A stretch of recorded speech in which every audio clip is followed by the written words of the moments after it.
National Space Council, NSPC. The National Space Council is responsible for providing advice and recommendations to the President on the formulation and implementation of space policy and strategy. It is charged with conducting a whole-of-government approach to the nation's space interests, civil, military, intelligence, commercial, or diplomatic. Historically, it has been chaired by the Vice President at the President's direction, and its members consist of members of the Cabinet and other senior executive branch officials as specified by the President in Executive Order 13803.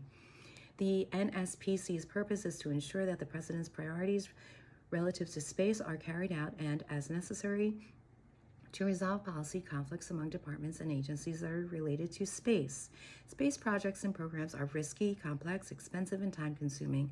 Although commercial space innovations are lowering costs and accelerating schedules, nevertheless, while fiscal discipline should not be ignored, long-term policy stability is crucial to investors, innovators, industry, and agencies. Policy stability is easier when policies and programs are aligned with long-term national interests as opposed to those of particular advocacy groups or political factions. The Trump administration's major space policies, including the U.S. Space Force, the Artemis program to land the next Americans on the moon, and support for a strong commercial space sector, have endured under the Biden administration. Major challenges remain in implementation and regulatory reform to keep up with rapidly evolving space markets and competitors. These include the long-term sustainability of space activities in light of increasing orbital debris, creation of space situational awareness services for civil and commercial uses, management of mega constellations, licensing of new commercial remote sensing capabilities, keeping up with licensing demands due to high launch rates, transitioning international space station operations to multiple privately owned space platforms, and, most important, accelerating the acquisition and fielding of national security space capabilities in response to an increasingly aggressive China. The Vice President should have a clear understanding with the National Security Advisor and the White House Counsel that they and their respective staffs will work within the White House to determine the scope and leadership of policy reviews that can overlap multiple areas of responsibility. A similar understanding is necessary with the heads of other policy councils such as the NEC, DPC, and National Science and Technology Council, NSTC. As a result of the President's direction and the Vice President's leadership, the NSPC under the Trump administration was able to coordinate a wide range of space policy reviews, legislative proposals, and regulatory reforms smoothly. The NSPC generally led on space issues within the EOP, but other White House offices also took on space topics. As a member of the NSPC and in coordination with other members of the Office of Science and Technology Policy, develops a National Space Weather Strategy, Research and Development, R&D, plans to mitigate the effects of orbital debris, and protocols for planetary protection to avoid biological contamination of celestial bodies. The Council of Economic Advisors did research on the economic benefits of space property rights. OMB's Office of Information and Regulatory Reform updated and streamlined commercial launch, licensing, and commercial remote sensing satellite rules. During the Trump administration, if a topic was purely military, such as standing up the U.S. Space Command, the NSC took the lead. If a topic cut across the military, civil, and commercial sectors, as was the case with cybersecurity and space, the NSPC and NSC would co-chair the policy review groups. Trusted collegial relationships across the White House complex are critical to successful space policy development, implementation, and oversight. Nowhere is this more important than in the relationship between the NSPC staff and OMB staff, who oversee civil and national security-related space spending. Teamwork between the NSPC and OMB staff can communicate clear presidential priorities to departments and agencies, facilitating smooth development of the president's budget request. The NSPC and OMB have many opportunities to collaborate in promoting presidential priorities while finding offsets in lower priority programs and funding lines. Office of Science and Technology Policy, OSTP. The White House Office of Science and Technology Policy, OSTP, was created by the National Science and Technology Policy Organization and Priorities Act of 1976. Before its creation, presidents received their advice and counsel on such matters through advisors and boards that had no statutory authority. The director of OSTP is one of the few Senate-confirmed positions within the executive office of the president.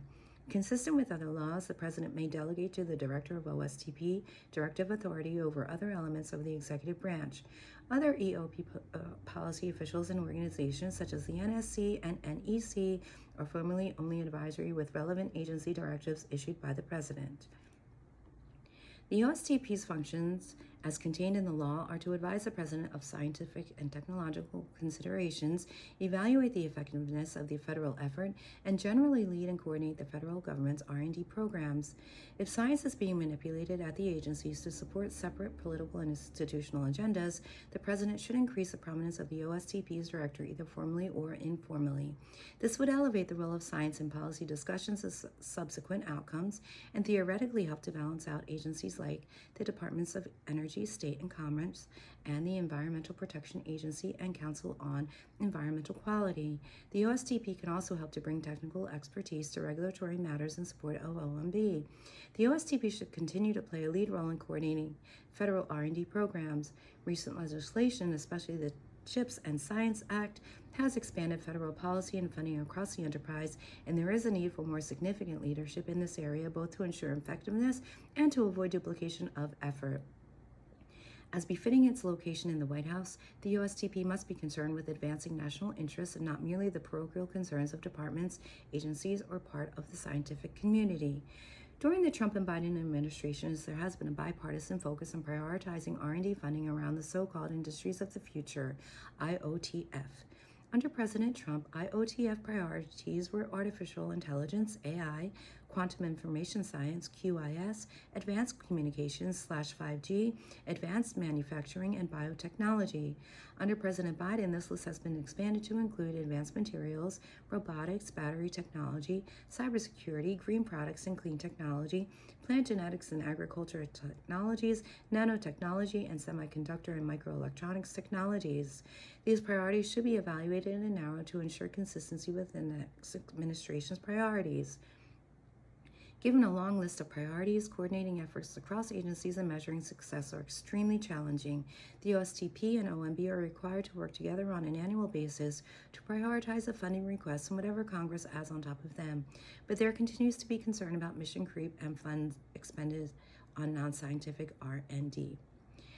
The President should also issue an executive order to reshape the U.S. Global Change Research Program, USGCRP, and related climate change research programs. The USGCRP produces strategic plans and research, for example, the National Climate Assessment, that reduce the scope of legally proper options in presidential decision-making and in agency rulemakings and adjudications.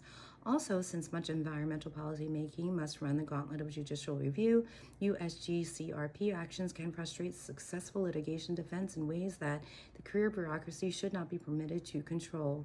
The process for producing assessment should include diverse viewpoints. The OSTP and OMB should jointly assess the independence of the contractors used to conduct much of this outsourced government research that serves as the basis of policy making. The next president should critically analyze and, if required, refuse to accept any USGCRP assessment prepared under the Biden administration. The president should also restore related EOP research components to the purely informational and advisory roles. Consistent with the Global Change Research Act of 1990, USGRP/related EOP components should be confined to a more limited advisory role.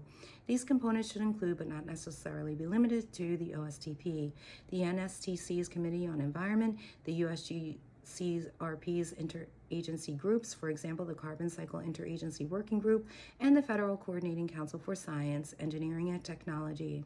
As a general matter, the new administration should separate the scientific risk assessment function from the risk management function, which is the exclusive domain of elected policymakers and the public. Finally, the next administration will face a significant challenge in unwinding policies and procedures that are used to advance radical gender, racial, and equity initiatives under the banner of science. Similarly, the Biden administration's climate fanaticism will need a whole of government unwinding.